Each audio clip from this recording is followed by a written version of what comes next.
Tania Fiero, welcome to the Human Capital Innovations Podcast. Thank you, John.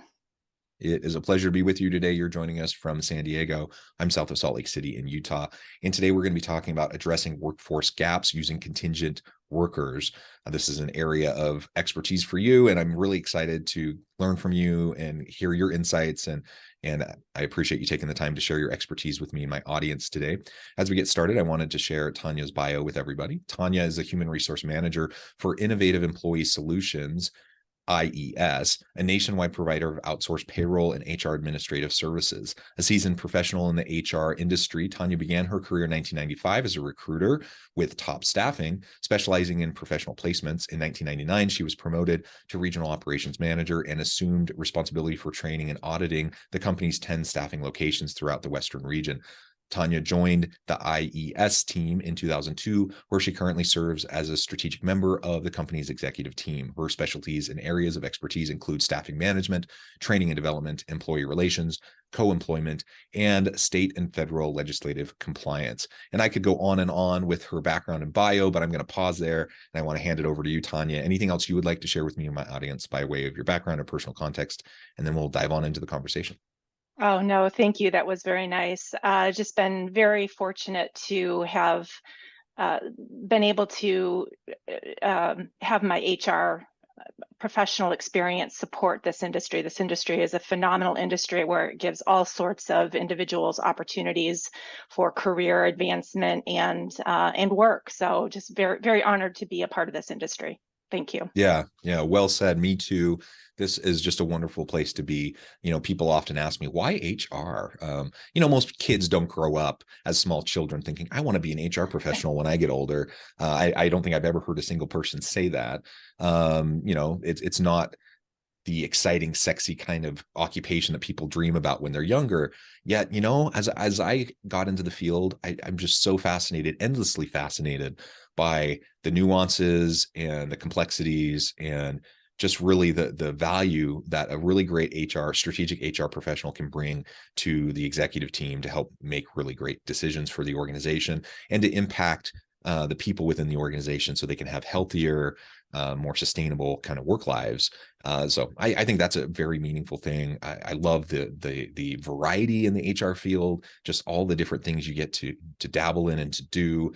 Maybe it speaks to my personality, but I think I would get bored, if I wasn't doing something that took me in 1,000 different directions all at once. So anyways, just to highlight what you're saying, I agree. I think this is a great profession. And whether you have HR in your job title or not, if you're in any sort of leadership role, managing people in any way, you're doing HR stuff. And hopefully you can learn how to do it a little bit better, where you can have a good impact with the people you lead. Yeah, it's funny you say that because when I was a kid, I thought I was going to be a teacher when I grew up. And so I'm a teacher in a different way, right? I train others how to be successful with their career and help provide them with career options. So it's very similar to being a teacher, right? Yeah. Well, and longtime listeners of the podcast, you'll know from time to time I'll mention things about my upbringing or whatever.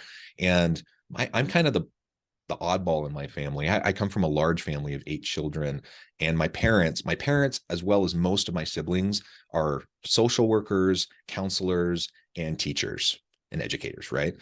Special ed, etc., right? All of those things. And then there's me. I'm the kind of the odd guy that does HR.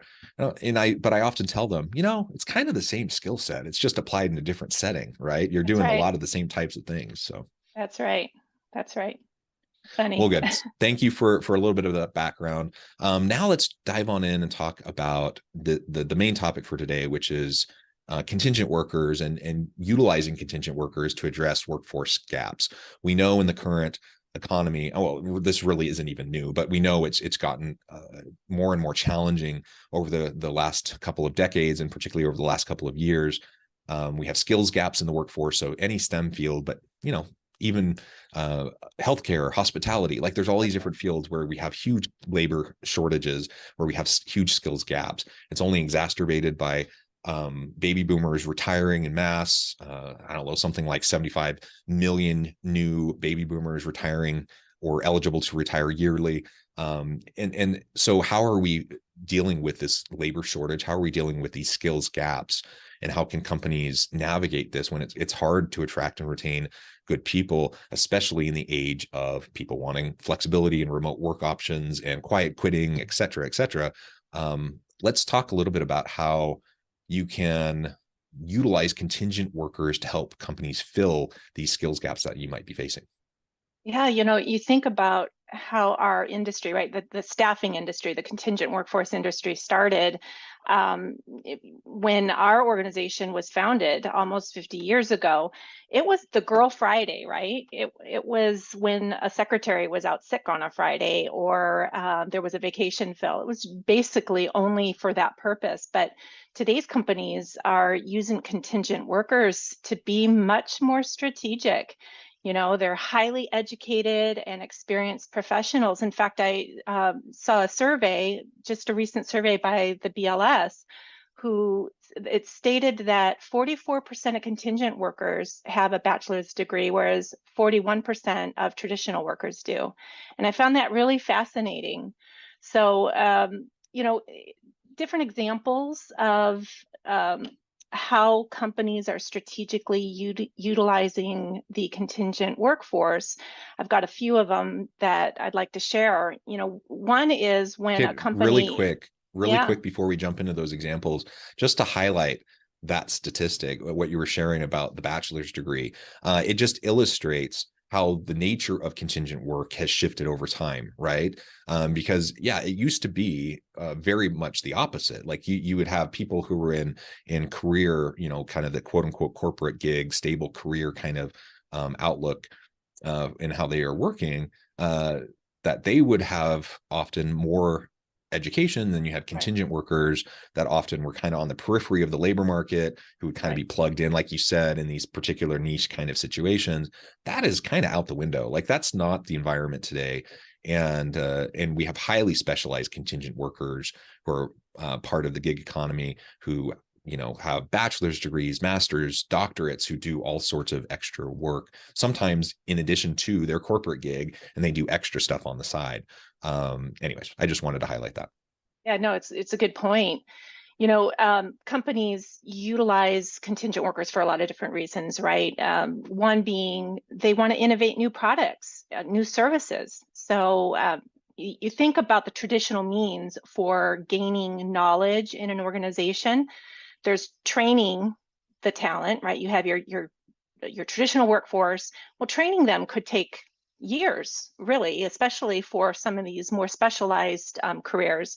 You could buy the talent, and we know how that's been going during the Great Resignation. Companies are just outbidding each other, and it's great for the workers to be getting higher salaries, but it's really starting to pinch the budgets of companies, right? And plus, you've got the recruiting time, the onboarding time, and not only that, but the risk that once the worker's on board, they'll quit after 6 months. So you've got that turnover risk. So, and then the other option is to, what I say, borrow the talent. And that's where the contingent workforce comes in. A great example of this is research and development. Scientists are hard to recruit for right now. So companies have been basically outsourcing the research and development of their own products. Which is, again, so far from the Girl Friday, right? And what that, engaging or borrowing that talent looks like is, you can engage a consultant, you can hire a temporary employee, or, as I mentioned, outsourcing the whole function to a developer or a research facility. That's one way that companies are strategically using contingent workers. Another way is when companies want to enter into a new market. I can speak from personal experience on this. We wanted to enter into a new service offering and a new location for our services. And so we engaged a consultant that we met through an industry professional association. And, she came on board. She immediately had the expertise. There was none of that onboarding and training time for her. She immediately was out of the gate, right? And she trained our inexperienced staff on all that we needed to do to pull this service offering together, how to service our clients, how to launch it from a sales perspective, how to price the product.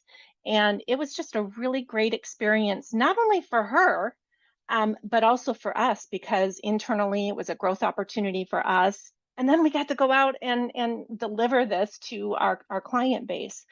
So definitely a win-win situation there. I'll pause there. Do you have any questions Yeah. on that? No, that's fantastic. And I interrupted you so rudely a few minutes ago, so you wanted to share some examples. Let's go ahead and dive on into those. Well, yeah, like just thinking about, and sorry, those were the examples, but there's additional examples that I can refer to, such as expanding to a new location, right? We have Yeah. several clients in Canada who they have great products and services, and they want to expand their market into the US. So they partner with a company, with an employer of record service company, so that they can launch and provide those services in a different country, or even in a different state in the United States. Those are contingent workers. Yeah. Retirees, you had mentioned earlier that the current generation, that they're retiring at great numbers, and these people want to work still, and they're a great source of talent. So a lot of retirees are continuing to stay active in the economy, and they're getting gigs and consulting work, and still providing a great resource for employers. Yeah, and if I can double click on that, that's actually been a huge component of the growing gig economy in the contingent workforce, because more and more people who are kind of aging out of the traditional labor force, they're taking their retirement, they're moving on into retirement. They also then realize, well, wait a minute, going from like 60 hours a week, high profile work where I'm doing, meaningful work. And now all of a sudden I'm like golfing every day, or, whatever the chosen pastime is for people as they retire, they realize I don't want that. And so people are easing into retirement. So they might finish their heavy duty corporate role, but then they move into consulting work, or they move into these other kinds of part-time gigs, excuse me, where they can still utilize their years Right. of experience and expertise and their talents and their creativity. But instead of working 60, 50, 40 hours now, they're working 10, 15, 20 hours, whatever. And over time, they can scale back as it fits their lifestyle and as they adjust. And so that's a huge reservoir of talent that organizations need to find a way to streamline into their organization as they're dealing with skills gaps. Yeah, I remember after the Great Recession, we thought that retirees were staying in the workforce because they couldn't afford to retire. And that very well may have been the case for some of them. But I think, to your point, there are a lot of them just wanted to stay productive. I have a very close friend who likes to call it pre-tirement.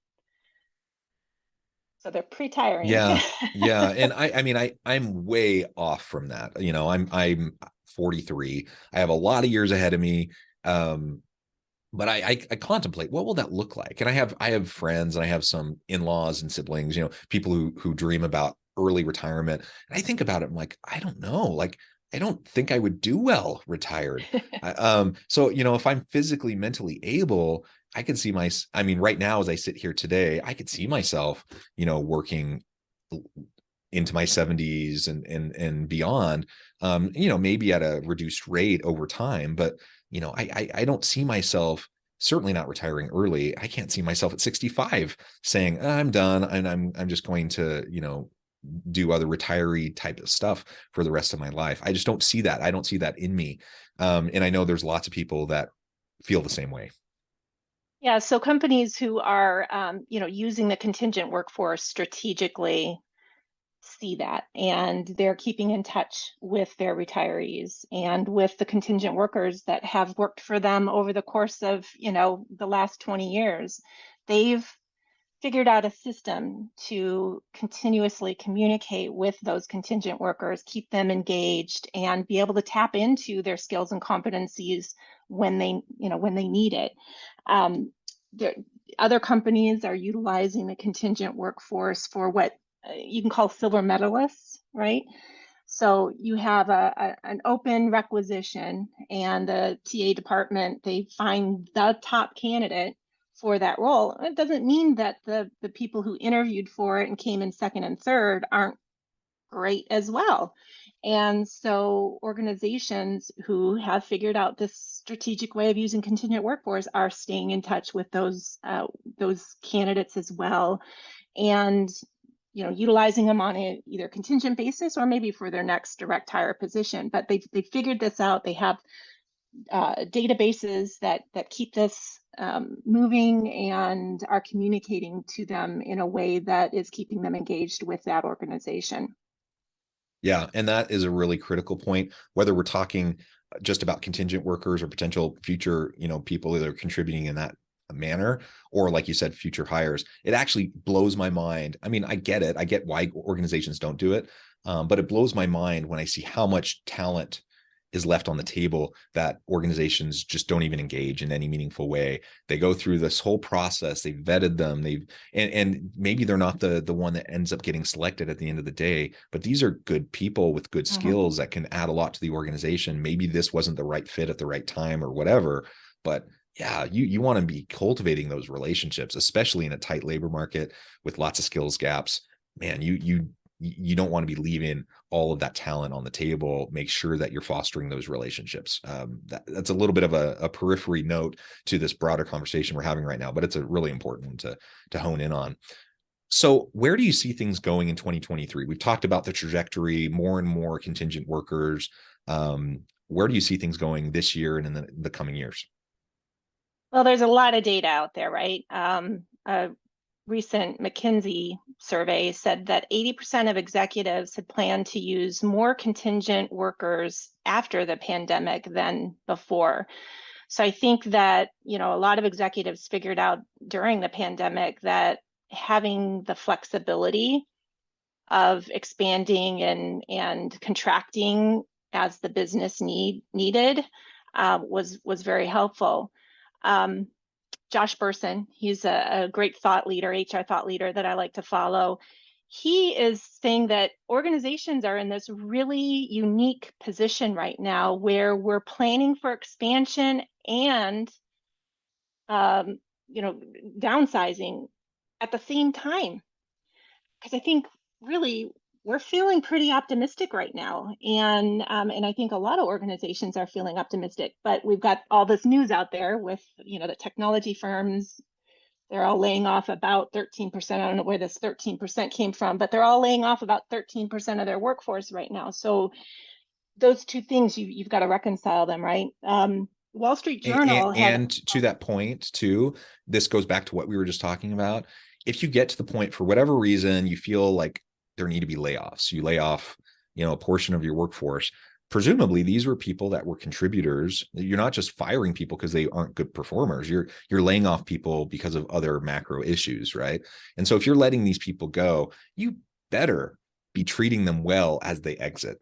You better be making sure that you treat them with dignity and respect, because these are the same people that you might want to hire back in the future, or you might want to bring on as consultants or whatever, perhaps in a more flexible fashion. But you don't want to shoot yourself in the foot by having a sour taste in their mouth as they're leaving your organization. So make sure you treat them well as they're exiting.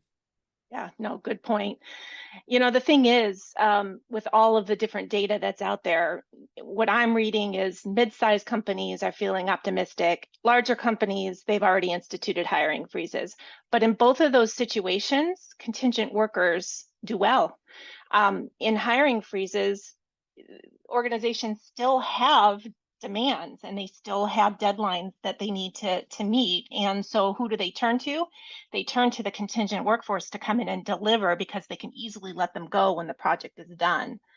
And then, for companies who are optimistic right now, like our company is, we're using contingent labor to help us enter new markets and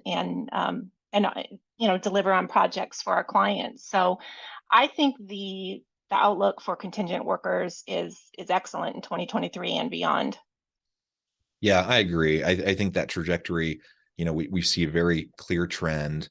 And I think we're continuing to go that way. And, there people hem and haw over this, and some people get nervous about the shifting nature of work and the move towards more contingent workforce and gig work and such. I just see it as an evolution of the workplace, the evolution of the labor market. And I don't see that trend changing anytime soon. The reality is both sides want the flexibility. Employees, workers increasingly want more flexibility in how they do the work. Now they utilize their expertise and their experience. And many of them are choosing to do this through contingent work arrangements. Organizations, to the points you've already been making, like they like the flexibility of having contingent workers. They can ebb and flow with the ups and downs in the economy and all these other macro issues that are influencing the way that they're trying to deliver value to the market. And I don't see that changing anytime soon. So as we continue to lean into this future of work where flexibility is king, where people want options, they expect options, organizations want flexibility, we're going to continue to see more and more people embracing this contingent work model, even if it's on the side, even if they have kind of their corporate gig, they have their kind of daytime main job, and then they do extra contingent work on the side. More and more people are dabbling and trying that out and seeing what that's like, and they're finding that it's actually really nice. And it's a great way to utilize their skills, perhaps in a creative way that they don't get to every day at work. Maybe it supplement their income, etc. Yeah, I agree with you on both of those points. It would be helpful, and this is a whole nother podcast, but it would be helpful if our politicians saw that this was something that both the workers and the employers liked and helped us out a little bit. Again, that's a whole nother topic, and I don't want to go political on this call, but it would be really helpful. There's great social programs that independent contractors could benefit from as traditional workers. Yeah, for sure. Excuse me.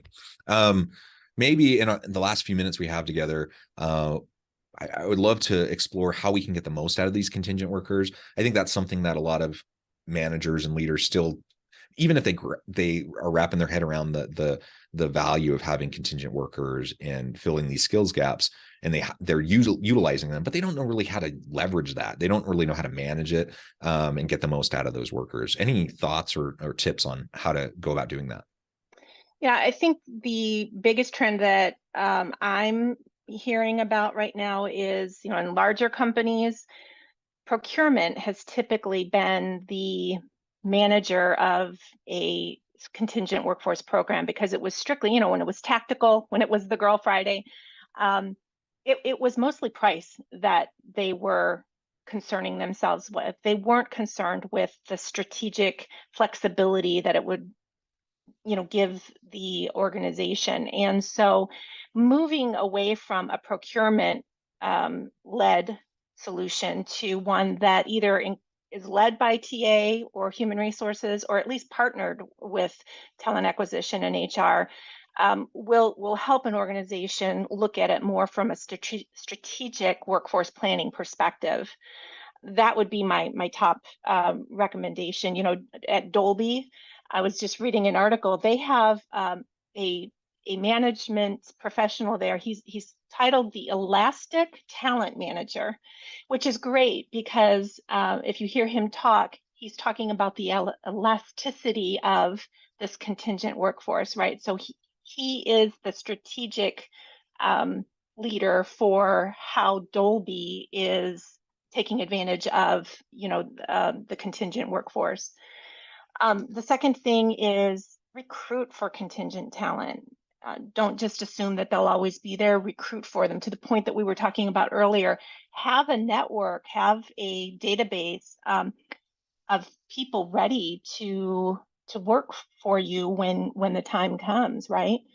Another important thing is to educate managers when to use contingent workers versus when to hire, because there's certainly different value propositions in each. And if a manager knows at the time that they have a need which direction to go, it will certainly help the organization make a better choice.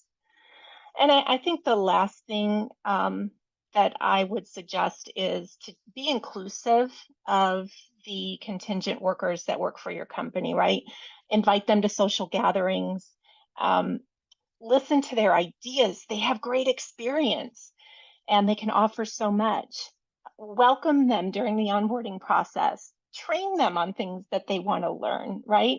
Because if you give them a positive experience, they'll want to come back the next time you have a need for the skills or competencies that they offer. Yeah, treat them like a member of your team. That's not rocket science. That should be fairly obvious. Yet most organizations are still treating them as like this separate second-class group of workers. Just treat them inclusively, like part of your team. Treat them with dignity and respect. It should be a no-brainer, but it's worth repeating and worth emphasizing. Well, Tania, this has really been a great conversation. I know at the time I need to let you go, but before we wrap things up, I just wanted to give you a chance to share with the audience how they can connect with you, find out more about your work, and then give us the final word on the topic for today. Oh, yes. So thank you. This has been a great experience, John. I can be found on LinkedIn, Tania Fiero, Tania, last name Fiero. Please feel free to reach out to me. I'd love to have discussion with anyone on this subject. And, again, I'm very lucky to be practicing human resources in the contingent workforce industry. We provide so much value to workers, to talent, and to organizations. Thanks for having me on, John. It has been a pleasure. I really encourage the audience to reach out, get connected, find out more about what Tania and her team can do for you. And as always, I hope everyone can stay healthy and safe, that you can find meaning and purpose at work each and every day.